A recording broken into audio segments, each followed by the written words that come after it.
Hello. Hi, I'm Megan. I am a psychotherapist here in Schaumburg, and we're going to talk about stress. So let's jump in. I thought I would start with what is stress, and so that's probably a theme you're going to kind of hear as well today. But I thought I would just start off with kind of the dictionary definition. So basically, that's a chemical, physical, emotional factor that affects our exist in equilibrium. And so that can also result into some emotional issues, physical issues. Today, I wanted to just address a couple of theories. I'm not going to get into a ton of this, but first I'm going to be chatting about Polyvagal Theory. So that talks a little bit about the sympathetic versus the parasympathetic nervous system and how that is affected by stress and how it manifests. We're also going to be talking about DBT, Dialectical Behavior Therapy. That was actually done by Marcia Linehan and started for borderline personality disorder. However, all of the techniques that they use is actually very much can lend to stress management. And then lastly, acceptance commitment therapy, or ACT. Russ Harris is a big proponent of that. And we will talk a little bit about being able to sit with our emotions and honor kind of where we're at and kind of diffuse yourself from the stressful thoughts and feelings that we're having. All right, let's talk about the physiological response to stress. So how many of you are familiar with fight, flight, freeze?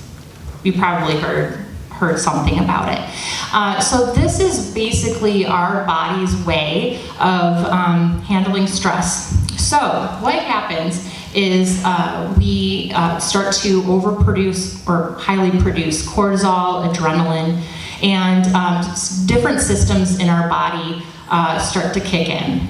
So this is kind of like a survival technique, and it was really, really helpful for us back in caveman days to flee from our, prey, fight, or hopefully not freeze, but that's something that's a little bit newer for modern times. It can also affect social engagement too.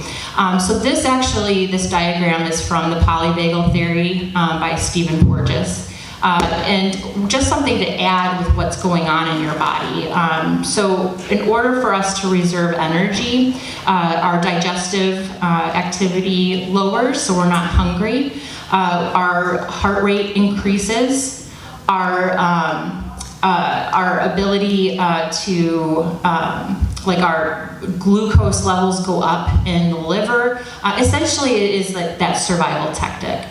Something to note is that when we are in a prolonged state of this, which it doesn't really lend itself to where we're at today, can cause chronic stress, which can then cause disease and other mental and emotional issues.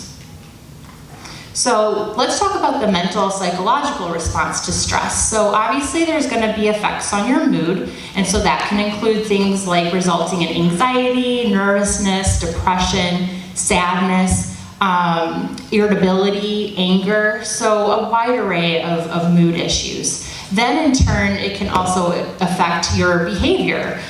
So I know some of this is kind of no-brainers, but definitely an increase in alcohol, drug use, also tobacco use, exercising less often, kind of going towards a more unhealthy diet, anger outbursts, again, irritability. All right, so the overall impact of stress. So I've kind of mentioned a few of these, and obviously this is not an exhaustive list, but it will cause irritability, anxiety, depression, headaches is a big one that we see at our practice, chronic pain. Insomnia is a big one too. We really try to promote sleep hygiene. And so let's talk a little bit about the actual medical and implications. So what that basically is just kind of give you a little bit of biology 101. is in our brains we have the prefrontal lobe, and that area is in charge of our executive functioning. What happens when we're stressed, especially when we're highly stressed, is that goes offline. And then our amygdala, our reptilian brain, so basically what that means is that that's kind of the part of the brain that's kind of been with us through time, starts to activate.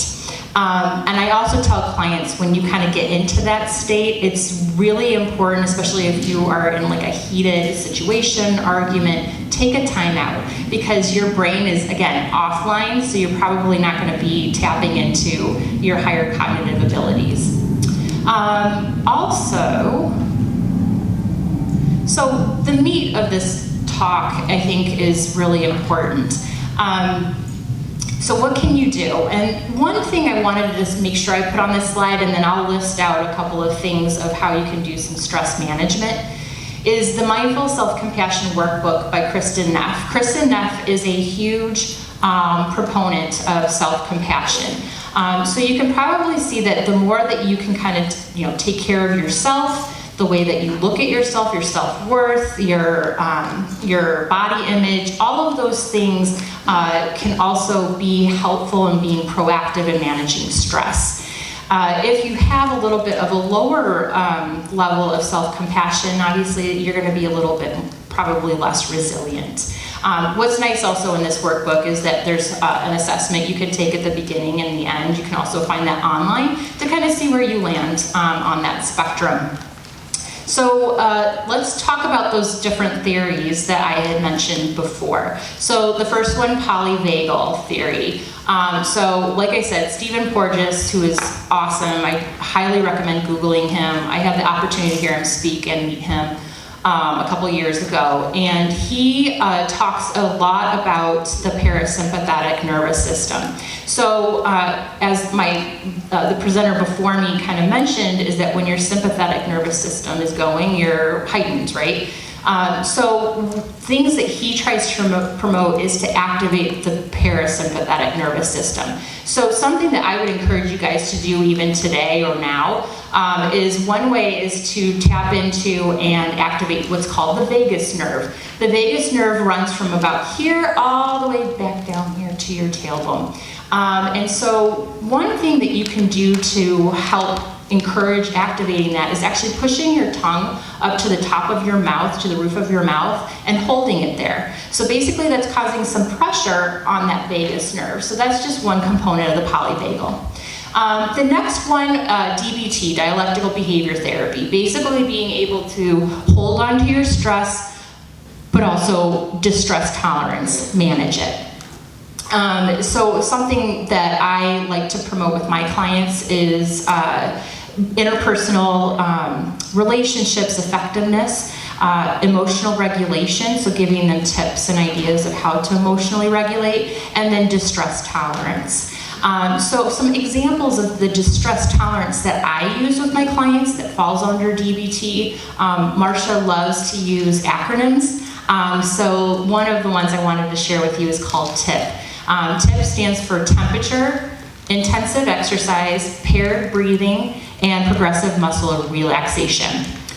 T, for the temperature, I would highly recommend grabbing an ice pack from my table.